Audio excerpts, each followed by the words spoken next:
I used ANN, Gaussian process KNN, support vector regressors, and also DBS scan to propose well locations for an enhanced geothermal system. Energy is good, but we burn fuel to get it, and that is bad because it makes CO2, which contributes to global climate change. So we need to find alternate sources like the hot rock beneath us. There are hydrothermal systems, but they require the hot rock, present fluid, and small paths.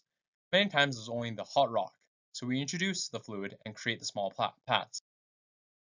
In southern Utah, scientists invited students to recommend well sites. So first I checked the fault lines to make sure fracturing would not cause earthquakes. The Negro fault line is close, so I dug deeper into the exploratory well to see if surrounding conditions would suggest an issue.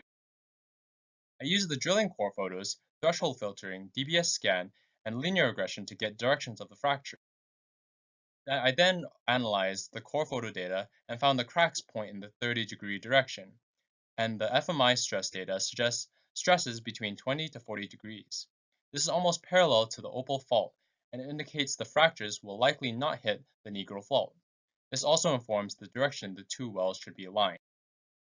We don't want to pollute the water with sediments, so I verified the water table and the drilling depth are much different.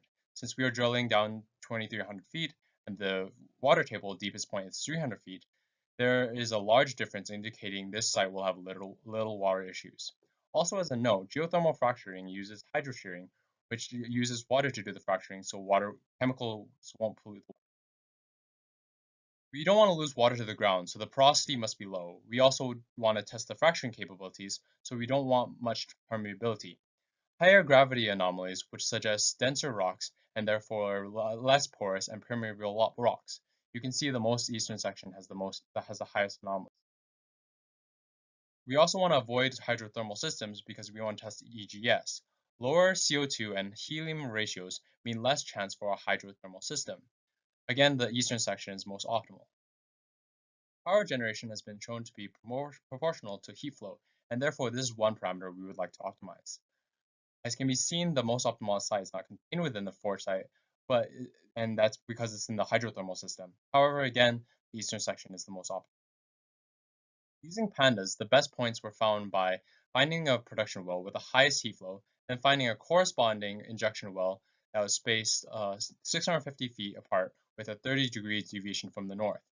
From this center well, it was ensured that multiple production wells could be drilled later in the 20 to 40-degree range. Finally, to ensure the wells would be drilled down to appropriate depth, you can see the wells are in the rock below the granite surface and between the 175 and 225 degrees C surface.